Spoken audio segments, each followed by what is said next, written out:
యేసుని ప్రేమ ఛానల్కి స్వాగతం. దయచేసి ఈ ఛానల్ని లైక్ చేయండి, షేర్ చేయండి, సబ్స్క్రైబ్ చేయండి. Telugu daily audio Bible Nehemiah గ్రంథము 9వ అధ్యాయము. ఈ నెల 24వ దినమందు ఇశ్రాయేలీలు ఉపవాసముండి గోనెపట్టలు కట్టుకొని తలమీద ధూళి పోసుకొని కూడి వచ్చిరి. ఇశ్రాయేలీలు అన్ని జనులందరిలో నుండి ప్రత్యేకింపబడిన వారై నిలువబడి తమ పాపములను తమ పితరుల పాపములను ఒప్పుకొనిరి. మరియు వారు ఒక జాముసేపు తామున్న చోటనే నిలువబడి తమ దేవుడైన యెహోవా ధర్మశాస్త్ర గ్రంథమును చదువుచూ వచ్చిరి. ఒక జాముసేపు తమ పాపములను ఒప్పుకొనుచు దేవుడైన యెహోవాకు నమస్కారం చేయుచూ వచ్చిరి. లేవీయులలో యేషూవ, బానీ, కద్మీయేలు, షెబన్యా, బున్నీ, షేరెబ్యా, బానీ, కెనానీ అనువారు మెట్ల మీద నిలువబడి ఎలుగెత్తి తమ దేవుడైన యెహోవాకు మొర్రపెట్టిరి. అప్పుడు లేవీయులైన యేషూవ, కద్మీయేలు, బానీ, హషబ్నేయ, షేరెబ్యా, హోదీయ, షెబన్యా, పెతహయ అనువారు నిలువబడి నిరంతరము మీకు దేవుడయ్యున్న యెహోవాను స్తుతించుడని చెప్పి ఇలాగు స్తోత్రము చేసిరి. సకలాశీర్వచన స్తోత్రములకు మించిన నీ ఘనమైన నామము స్తుతింపబడునుగాక. నీవే అద్వితీయుడవైన యెహోవా. నీవే ఆకాశమును, మహాకాశములను, వాటి సైన్యమును, భూమిని, దానిలో ఉండునది అంతటినీ, సముద్రములను, వాటిలో ఉండునది అంతటినీ సృజించి వాటినన్నిటినీ కాపాడువాడవు. ఆకాశ సైన్యమంతయు నీకే నమస్కారము చేయుచున్నది. దేవా యెహోవా, అబ్రామును ఏర్పరచుకుని కల్దీయుల ఊరు అను స్థలము నుండి యువతలకు అతని రప్పించి అతనికి అబ్రాహామను పేరు పెట్టిన వాడవు నీవే. అతడు నమ్మకమైన మనస్సు గలవాడని ఎరిగి కనానీయులు, హిత్తీయులు, అమోరీయులు, పెరిజ్జీయులు, యెబూసీయులు, గిర్గాషీయులు అనువారి దేశమును అతని సంతతి వారికిచ్చున్నట్లు అతనితో నిబంధన చేసిన వాడవు నీవే. నీవు నీతిమంతుడవైయుండి నీ మాట చొప్పున జరిగించితివి. ఐగుప్తులో మా పితరులు పొందిన శ్రమను నీవు చూచితివి. ఎర్ర సముద్రమునొద్ద వారి మొర్రను నీవు వింటివి. ఫరోయు అతని దాసులందరూ అతని దేశపు జనులందరూ వారి ఎడల బహు గర్వముగా ప్రవర్తించిరని నీకు తెలియగా నీవు వారి ఎదుట సూచక క్రియలను, మహత్కార్యములను చూపించితివి. అలాగున చేయుట వలన నీవు ఈ దినమందున్నట్టుగా ప్రసిద్ధి నొందితివి. మరియు నీ జనుల ఎదుట నీవు సముద్రమును విభాగించినందున వారు సముద్రము మధ్య పొడి నేలను నడిచిరి. ఒకడు లోతు నీట రాయి వేసినట్లు వారిని తరిమిన వారిని అగాధ జలములలో నీవు పడవేసితివి. ఇదియుగాక పగటి కాలమందు మేఘస్తంభములో ఉండిన వాడవును, రాత్రికాలమందు వారు వెళ్లవలసిన మార్గమున వెలుగిచ్చుటకై అగ్నిస్తంభములో ఉండిన వాడవును అయ్యియుండి వారిని తోడుకొని పోతివి. సినాయి పర్వతము మీదికి దిగివచ్చి ఆకాశము నుండి వారితో మాటలాడి వారికి నీతియుక్తమైన విధులను, సత్యమైన ఆజ్ఞలను, మేలుకరములైన కట్టడలను, ధర్మములను నీవు దయచేసితివి. వారికి నీ పరిశుద్ధమైన విశ్రాంతి దినమును ఆచరింపనాజ్ఞ ఇచ్చి నీ దాసుడైన మోషే ద్వారా ఆజ్ఞలను, కట్టడలను, ధర్మశాస్త్రమును వారికి నియమించితివి. వారి ఆకలి తీర్చుటకు ఆకాశము నుండి ఆహారమును, వారి దాహము తీర్చుటకు బండ నుండి ఉదకమును తెప్పించితివి. వారికి ప్రమాణము చేసిన దేశమును స్వాధీనపరచుకొనవలెనని వారికి ఆజ్ఞాపించితివి. అయితే వారును మా పితరులను గర్వించి లోబడనొల్లక నీ ఆజ్ఞలకు చెవియొగ్గకపోయిరి. వారు విధేయులగుటకు మనసులేని వారై తమ మధ్య నీవు చేసిన అద్భుతములను జ్ఞాపకం చేసుకొనక తమ మనస్సును కఠినపరుచుకొని తాముండి వచ్చిన దాస్యపు దేశమునకు తిరిగి వెళ్ళుటకు ఒక అధికారిని కోరుకొని నీమీద తిరుగుబాటు చేసిరి. అయితే నీవు క్షమించుటకు సిద్ధమైన దేవుడవును, దయావాత్సల్యతలు గలవాడవును, దీర్ఘశాంతమును బహుకృపయు గలవాడవునై యుండి వారిని విసర్జింపలేదు. వారు ఒక పోత దూడను చేసుకొని ఐగుప్తులో నుండి మమ్మను రప్పించిన దేవుడు ఇదే అని చెప్పి నీకు బహు విసుకు పుట్టించినను వారు ఎడారిలో ఉండగా నీవు బహు విస్తారమైన కృప కలిగిన వాడవై వారిని విసర్జింపలేదు. మార్గము గుండా వారిని తోడుకొని పోవుటకు పగలు మేఘస్తంభమును, దారిలో వారికి వెలుగిచ్చుటకు రాత్రి అగ్నిస్తంభమును వారి పైనుండి వెళ్లిపోక నిలిచెను. వారికి బోధించుటకు నీ ఉపకారాత్మను దయచేసితివి. నీవిచ్చిన మన్నాను ఇయ్యక మానలేదు. వారి దాహమునకు ఉదకమిచ్చితివి. నిజముగా అరణ్యములో ఏమీయూ తక్కువ కాకుండా 40 సంవత్సరములు వారిని పోషించితివి. వారి వస్త్రములు పాతగిలిపోలేదు, వారి కాళ్లకు వాపు రాలేదు. ఇదియుగాక రాజ్యములను జనములను వారికప్పగించి వారికి సరిహద్దులు ఏర్పరచితివి. గనుక వారు సీహోను అను హెష్బోను రాజు యొక్క దేశమును, బాషానునకు రాజైన ఓగు యొక్క దేశమును స్వతంత్రించుకొనిరి. వారి సంతతిని ఆకాశపు నక్షత్రములంత విస్తారముగా చేసి ప్రవేశించి స్వతంత్రించుకొనున్నట్లు వారి పితరులకు నీవు వాగ్దానము చేసిన దేశములోనికి వారిని రప్పింపగా ఆ సంతతి వారు ప్రవేశించి ఆ దేశమును స్వతంత్రించుకొనిరి. నీవు కనానీయులను ఆ దేశవాసులను జయించి తమకు మనసు వచ్చినట్లు చేయుటకు వారి రాజులను ఆ దేశ జనులను వారి చేతికి అప్పగించితివి. అప్పుడు వారు ప్రాకారములు గల పట్టణములను, ఫలవంతమైన భూమిని స్వాధీనపరుచుకొని సకలమైన పదార్థములతో నిండియున్న ఇండ్లను, త్రవ్విన బావులను, ద్రాక్ష తోటలను, ఒలీవ తోటలను, బహు విస్తారముగా ఫలించు చెట్లను వశపరుచుకొనిరి. అలాగున వారు తిని తృప్తి పొంది మదించి నీ మహోపకారమును బట్టి బహుగా సంతోషించిరి. అయినను వారు అవిధేయులై నీమీద తిరుగుబాటు చేసి నీ ధర్మశాస్త్రమును లక్ష్యపెట్టక త్రోసివేసి నీ తట్టు తిరగవలెనని తమకు ప్రకటన చేసిన నీ ప్రవక్తలను చంపి నీకు బహుగా విసుగు పుట్టించిరి. అందుచేత నీవు వారిని వారి శత్రువుల చేతికి అప్పగించితివి. ఆ శత్రువులు వారిని బాధింపగా శ్రమకాలమందు వారు నీకు మొర్రపెట్టినప్పుడు ఆకాశమందుండు నీవు ఆలకించి వారి శత్రువుల చేతిలో నుండి వారిని తప్పించుటకై నీ కృపా సంపత్తిని బట్టి వారికి రక్షకులను దయచేసితివి. వారు నెమ్మది పొందిన తరువాత నీ ఎదుట మరల ద్రోహులు కాగా నీవు వారిని వారి శత్రువుల చేతికి అప్పగించితివి. వీరు వారి మీద అధికారము చేసిరి. వారు తిరిగి వచ్చి నీకు మొర్రపెట్టినప్పుడు ఆకాశమందుండు నీవు ఆలకించి నీ కృప చొప్పున అనేకమార్లు వారిని విడిపించితివి. నీ ఆజ్ఞలను విధులను ఒకడు ఆచరించిన ఎడల వాటి వలన వాడు బ్రతుకును గదా. వారు మరలా నీ ధర్మశాస్త్రముననుసరించి నడుచునట్లు నీవు వారి మీద సాక్ష్యము పలికినను వారు గర్వించి నీ ఆజ్ఞలకు లోబడక నీ విధుల విషయములో పాపులై నిన్ను తిరస్కరించి తమ మనస్సును కఠినపరుచుకొని నీ మాట వినకపోయిరి. నీవు అనేక సంవత్సరములు వారిని ఓర్చి నీ ప్రవక్తల ద్వారా నీ ఆత్మచేత వారి మీద సాక్ష్యము పలికితివి గాని వారు వినకపోయిరి. కాగా నీవు ఆయా దేశములలోనున్న జనుల చేతికి వారిని అప్పగించితివి.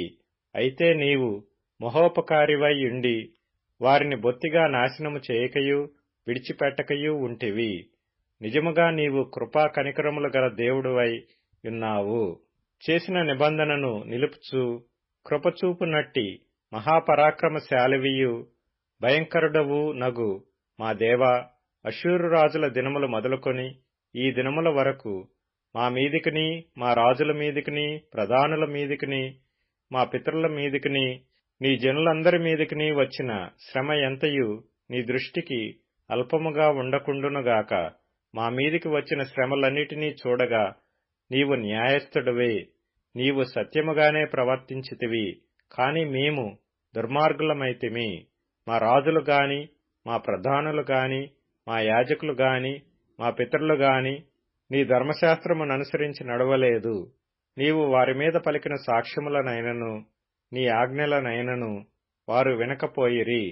వారు తమ రాజ్య పరిపాలన కాలమందు నీవు తమ ఎడల చూపించిన గొప్ప ఉపకారములను తలంచక నీవు వారికిచ్చిన విస్తారమగు ఫలవంతమైన భూమిని అనుభవించి ఇండియు నిన్ను సేవింపకపోయిరి. తమ చెడు నడతలు విడిచి మారుమనసు పొందరైరి. చిత్తగించుము, నేడు మేము దాస్యములో ఉన్నాము. దాని ఫలమును దాని సమృద్ధిని అనుభవించున్నట్లు నీవు మా పితరులకు దయచేసిన భూమియందు మేము దాసులమైయున్నాము. మా పాపములను బట్టి నీవు మా మీద నియమించిన రాజులకు అది అతి విస్తారముగా ఫలమిచ్చుచున్నది. వారు తమకిష్టము వచ్చినట్లు మా శరీరముల మీదను మా పశువుల మీదను అధికారము చూపుచున్నారు గనుక మాకు చాలా శ్రమలు కలుగుచున్నవి. నెహెమ్యా గ్రంథము 10వ అధ్యాయము.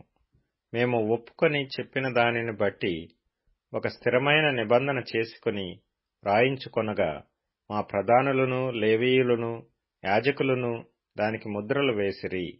దానికి ముద్రలు వేసిన వారెవరనగా అధికారియగు హకల్యా కుమారుడైన నెహెమ్యా, సిద్కియా, శెరాయా, అజర్యా, ఇర్మియా, పషూరు, అమర్యా, మల్కీయా, హట్టూషు, షబన్యా, మల్లూకు, హారీము, మెరేమోతు, ఓబద్యా, దానియేలు, గిన్నెతోను, బారూకు, మెషుల్లాము, అబీయా, మియామీను, మయజ్యా, బిల్గయు, షమయా వీరందరూ యాజకులుగా ఉండువారు. లేవీయులు ఎవరనగా అజన్యా కుమారుడైన యేషూవ, హేనాదాదు కుమారులైన బిన్నూయు, కద్మీయేలు, వారి సహోదరులైన షబన్యా, హోదీయా, కెలీటా, పెలాయా, హానాను, మీకా, రెహోబు, హషబ్యా, జక్కూరు, షేరెబ్యా, షబన్యా, హోదీయా, బానీ, బెనీను అనువారు. జనులలో ప్రధానులెవరనగా పరోషు, పహత్మోయాబు, ఏలాము, జత్తు, బానీ, బున్నీ, అజ్గాదు, బేబై, అదోనియా, బిగ్వయు, అదీను, అటేరు, హిజ్కియా, అజ్జూరు, హోదీయా, హాషుము, బేజయు, హారీపు, అనాతోతు, నేబై, మగ్పియాషు, మెషుల్లాము, హెజీరు, మెషేజా, బెయేలు, సాదోకు, యద్దూవా, పెలట్యా, హావాను, హానాను, అనాయా, హోషేయ, హనన్యా, హషూబు, హల్లోహేషు, పిల్హా, షోబేకు, రెహూము, హషబ్నా, మయసేయా, అహీయా, హానాను, ఆనాను, మల్లూకు, హారీము, బయనా అనువారు. అయితే జనులలో మిగిలిన వారు అనగా దేవుని ధర్మశాస్త్రమునకు విధేయులగునట్లు దేశపు జనులలో ఉండకుండా తమను తాము వేరుపరుచుకొనిన యాజకులు, లేవీయులు, ద్వారపాలకులు, గాయకులు, నెతీనీయులు అందరును దేవుని దాసుడైన మోషే ద్వారా నియమించబడిన దేవుని ధర్మశాస్త్రము అనుసరించి నడుచుకొనుచు మన ప్రభువైన యెహోవా నిబంధనలను కట్టడలను ఆచరించుదమని శపథము పూని ప్రమాణము చేయుటకు కూడిరి. వారి భార్యలు, వారి కుమారులు, వారి కుమార్తెలు తెలివియు బుద్ధిగలవారెవరో వారును ఈ విషయంలో ప్రధానులైన తమ బంధువులతో కలిసిరి. మరియు మేము దేశపు జనులకు మా కుమార్తెలను ఇయ్యకయు వారి కుమార్తెలను మా కుమారులకు పుచ్చుకొనకయు నుందుమనియు దేశపు జనులు విశ్రాంతి దినమందు అమ్మకపు వస్తువులనే గాని భోజన పదార్థములనే గాని అమ్ముటకు తెచ్చిన ఎడల విశ్రాంతి దినమున గాని పరిశుద్ధ దినములలో గాని వాటిని కొనకుందుమనియు 7వ సంవత్సరమున విడిచిపెట్టి ఆ సంవత్సరములో బాకీదారుల బాకీలు వదిలివేయుదుమనియు నిర్ణయించుకొంటిమి. మరియు మన దేవుని మందిరపు సేవ నిమిత్తము ప్రతి సంవత్సరము తులము వెండిలో 3వ వంతు ఇచ్చెదమని నిబంధన చేసుకొంటిమి.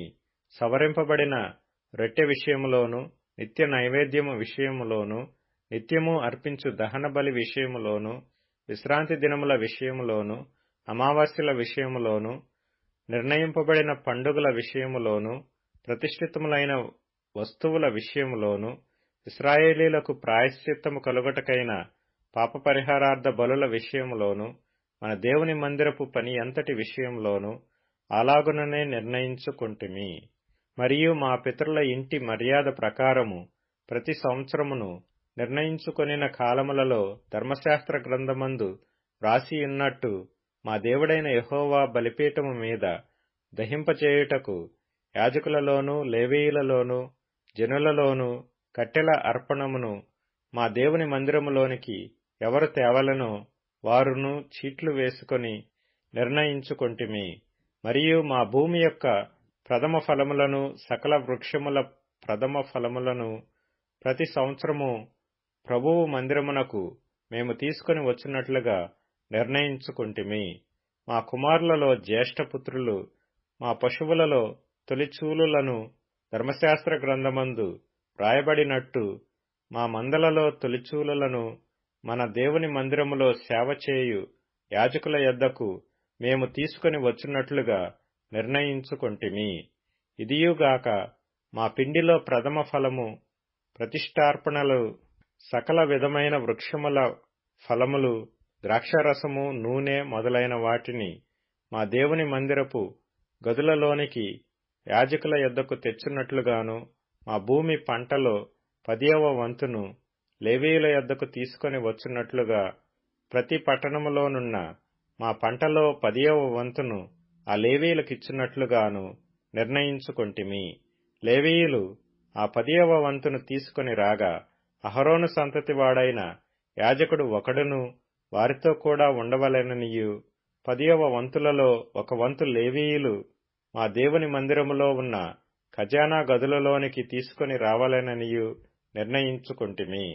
ఇశ్రాయేలీయులను, లేవీయులను ధాన్యమును, క్రొత్త ద్రాక్షారసమును, నూనెను తేగ సేవచేయు యాజకులను, ద్వారపాలకులను, గాయకులను వాటిని తీసుకొని ప్రతిష్ఠితములగు ఉపకరణములుండు మందిరపు గదులలో ఉంచవలెను. మా దేవుని మందిరమును మేము విడిచిపెట్టము. నెహెమ్యా గ్రంథము 11వ అధ్యాయము. జనుల అధికారులు యెరూషలేములో నివాసము చేసిరి. మిగిలిన జనులు పరిశుద్ధ పట్టణమగు యెరూషలేమునందు 10 మందిలో ఒకడు నివసించున్నట్లును, మిగిలిన 90 వేరు పట్టణములలో నివసించున్నట్లును చీట్లు వేసిరి. యెరూషలేములో నివసించుటకు సంతోషముగా ఒప్పుకొనిన వారిని జనులు దీవించిరి. యెరూషలేములో నివాసము చేసిన రాజ్యపు ప్రధానులు వీరే. యూదా పట్టణములలో ఎవరి స్వాస్థ్యములో వారు నివసించుచుండిరి. వారెవరనగా ఇశ్రాయేలీయులను, యాజకులను, లేవీయులను, నెతీనీయులను, సొలొమోను యొక్క దాసుల వంశస్థులను నివాసము చేసిరి. మరియు యెరూషలేములో యూదులలో కొందరును, బెన్యామీనీయులలో కొందరును నివసించిరి. యూదులలో ఎవరనగా జకర్యాకు పుట్టిన ఉజ్జీయా కుమారుడైన అతాయ, ఇతడు షఫట్యకు పుట్టిన అమర్యా కుమారుడు. వీడు షఫట్యకు పుట్టిన పెరెసు వంశస్థుడగు మహలలేలు కుమారుడు. మరియు షిలోనికి పుట్టిన జకర్యా కుమారునికి పుత్రుడైన యోయారీబు కనిన అదాయా కుమారుడైన హజాయాకు కలిగిన కొల్హోజేకు పుట్టిన బారూకు కుమారుడైన మయసేయా నివసించెను. యెరూషలేములో నివాసము చేసిన పెరెసు వంశస్థులందరూ బలవంతులైన 468. బెన్యామీనీయులలో ఎవరనగా యోవేదు, పెదాయా, కోలాయ, మయసేయా, ఈతీయేలు, యెషయా అను పితరుల వరుసలో మెషుల్లాము కుమారుడైన సల్లు, అతని తరువాత గిబ్బయి, సల్లయి, వీరందరూ 928. జిక్రీ కుమారుడైన యోవేలు వారికి పెద్దగా ఉండెను. సెనూయా కుమారుడైన యూదా పట్టణము మీద 2వ అధికారి అయి ఉండెను. యాజకులలో ఎవరనగా యోయారీబు కుమారుడైన యెదాయాయు, యాకీనును, సెరాయా దేవుని మందిరమునకు అధిపతి అయి ఉండెను. ఇతడు మెషుల్లాము, సాదోకు, మెరాయోతు, అహీటూబులను పితరుల వరుసలో హిల్కీయాకు పుట్టెను. ఇంటి పని చేసిన వారి సహోదరులు 822 మరియు పితరులైన మల్కీయా, పషూరు, జకర్యా, అంజీ, పెలల్యాల వరుసలో యెరోహామునకు పుట్టిన అదాయా. పెద్దలలో ప్రధానులైన ఆ అదాయా బంధువులు 242 మరియు ఇమ్మేరు, మెషిల్లెమోతె, అహజయ్యను. పితరుల వరుసలో అజరేలునకు పుట్టిన అమష్షయి. బలవంతులైన వారి బంధువులు 128 వారికి జబ్దీయేలు పెద్దగా ఉండెను మరియు ఇతడు గనులైన వారిలో ఒకని కుమారుడు. లేవీయులలో ఎవరనగా షమయా. ఇతడు బున్నీకి పుట్టిన అషబ్యా కనిన అజ్రీకాము కుమారుడైన హషూబునకు పుట్టినవాడు. లేవీయులలో ప్రధానులైన వారిలో షబ్బెతయ్యును, యోజాబాదును దేవుని మందిర బాహ్య విషయములో పై విచారణ చేయు అధికారము పొందిరి. ఆసాపు కుమారుడైన జబ్దికి పుట్టిన మీకా కుమారుడైన మత్తన్యా ప్రార్థన స్తోత్రముల విషయములో ప్రధానుడు. తన సహోదరులలో బగ్బుక్యాయును, యెదూతూను కుమారుడైన గాలాలునకు పుట్టిన షమ్మూయ కుమారుడైన అబ్దాయును ఈ విషయములో అతని చేతి క్రింది వారు. పరిశుద్ధ పట్టణములో ఉన్న లేవీయులందరూ 284. ద్వారపాలకులైన అక్కూబు, టల్మోను, గుమ్మములు కాయువారును 172. ఇశ్రాయేలీలలో శేషించిన యాజకులు, లేవీయులు మొదలైన వారు యూదా పట్టణములన్నిటిలో ఎవరి స్వాస్థ్యములో వారు ఉండిరి. నెతీనీయులు ఓపెలులో నివసించిరి. జీహాయు, గిష్పాయును నెతీనీయులకు ప్రధానులు. యెరూషలేములో ఉన్న లేవీయులకు మీకాకు పుట్టిన మత్తన్యా కుమారుడైన హషబ్యా కనిన బానీ కుమారుడైన ఉజ్జీ ప్రధానుడు. ఆసాపు కుమారులలో గాయకులు, దేవుని మందిరము యొక్క పనిమీద అధికారులు. వారిని గూర్చిన విధి ఏదనగా గాయకులు వంతుల ప్రకారము ఒప్పందము మీద తమ పని చేయవలెను. లేవీయులు రాజు యొక్క ఆజ్ఞను బట్టి దినక్రమేణా జరుగు పనులు చూడవలెను. మరియు యూదా దేశస్థుడగు జెరహు వంశస్థుడైన మెషేజా, బెయేలు కుమారుడగు పెతహాయా జనులను గూర్చిన సంగతులను విచారించుటకు రాజునొద్ద ఉండెను. వాటి పొలములలోనున్న పల్లెలు చూడగా యూదా వంశస్థులలో కొందరు కిర్యతర్బాలోను దానికి సంబంధించిన పల్లెలలోను, దీబోనులోను దానికి సంబంధించిన పల్లెలలోను, యుకబ్సేయేలులోను దానికి సంబంధించిన పల్లెలలోను, యోషువలోను, మెలాదాలోను, బేత్బెలెతులోను, హజర్షువలులోను, బెయేర్షెబాలోను దానికి సంబంధించిన పల్లెలలోను, సిక్లగులోను, మెకోనాలోను దానికి సంబంధించిన పల్లెలలోను, ఏన్రిమ్మోనులోను, జొర్యాలోను, యర్మూతులోను, జానోహలోను, అదుల్లాములోను వాటికి సంబంధించిన పల్లెలలోను, లాకీషులోను దానికి సంబంధించిన పొలములలోను, అజేకాలోను దానికి సంబంధించిన పల్లెలలోను నివసించిన వారు. మరియు బెయేర్షెబా మొదలుకొని హిన్నోము లోయ వరకు వారు నివసించిరి. గెబా నివాసులగు బెన్యామీనీయులు మిక్మషులోను, హాయులోను, బేతెలులోను వాటికి సంబంధించిన పల్లెలలోను, అనాతోతులోను, నోబులోను, అనన్యాలోను, హాసోరులోను, రామాలోను, గిత్తయీములోను, హదీదులోను, జెబోయిములోను, నెబల్లాటులోను, లోదులోను, పనివారి లోయ అను ఓనోలోను నివసించిరి. మరియు లేవీయుల సంబంధమైన వారిలో యూదా వంశస్థులలోని వారు బెన్యామీనీయుల మధ్య భాగములు పొందిరి. అపోస్తలుల కార్యములు 4వ అధ్యాయము. వారు ప్రజలతో మాట్లాడుచుండగా యాజకులను, దేవాలయపు అధిపతియు సద్దూకయ్యులను వారు ప్రజలకు బోధించుటయు, యేసును బట్టి మృతులలో నుండి పునరుత్థానము కలుగునని ప్రకటించుటయు చూచి కలవరపడి వారి మీదికి వచ్చి వారిని బలాత్కారముగా పట్టుకొని సాయంకాలమైనందున మరునాటి వరకు వారిని కావలిలో ఉంచిరి. వాక్యము వినిన వారిలో అనేకులు నమ్మిరి. వారిలో పురుషుల సంఖ్య ఇంచుమించు 5,000 ఆయెను. మరునాడు వారి అధికారులను, పెద్దలను, శాస్త్రులను యెరూషలేములో కూడుకొనిరి. ప్రధాన యాజకుడైన అన్నయు, కయపయు, యోహానును, అలెగ్జంద్రును, ప్రధాన యాజకుని బంధువులందరూ వారితో కూడా ఉండిరి. వారు పేతురును, యోహానును మధ్యను నిలువబెట్టి, మీరు ఏ బలము చేత, ఏ నామమును బట్టి దీనిని చేసితిరని అడుగగా, పేతురు పరిశుద్ధాత్మతో నిండినవాడై ఇట్లనెను, ప్రజల అధికారులారా, పెద్దలారా, ఆ దుర్బలునికి చేయబడిన ఉపకారమును గూర్చి వాడు దేనివలన స్వస్థత పొందెనని నేడు మిమ్మును విమర్శించుచున్నారు. గనుక మీరందరూ, ఇశ్రాయేలు ప్రజలందరూ తెలుసుకొనవలసినదేమనగా, మీరు సిలువ వేసినట్టు, మృతులలో నుండి దేవుడు లేపినట్టు, నజరేయుడైన యేసుక్రీస్తు నామముననే వీడు స్వస్థత పొంది మీ ఎదుట నిలుచుచున్నాడు. ఇల్లు కట్టువారైన మీరు తృణీకరించిన రాయి ఆయనే. ఆ రాయి మూలకు తలరాయి ఆయను. మరి ఎవని వలనను రక్షణ కలుగదు. ఈ నామముననే మనము రక్షణ పొందవలెను గాని ఆకాశము క్రింద మనుష్యులలో ఇయ్యబడిన మరి ఏ నామమున రక్షణ పొందలేము అనెను.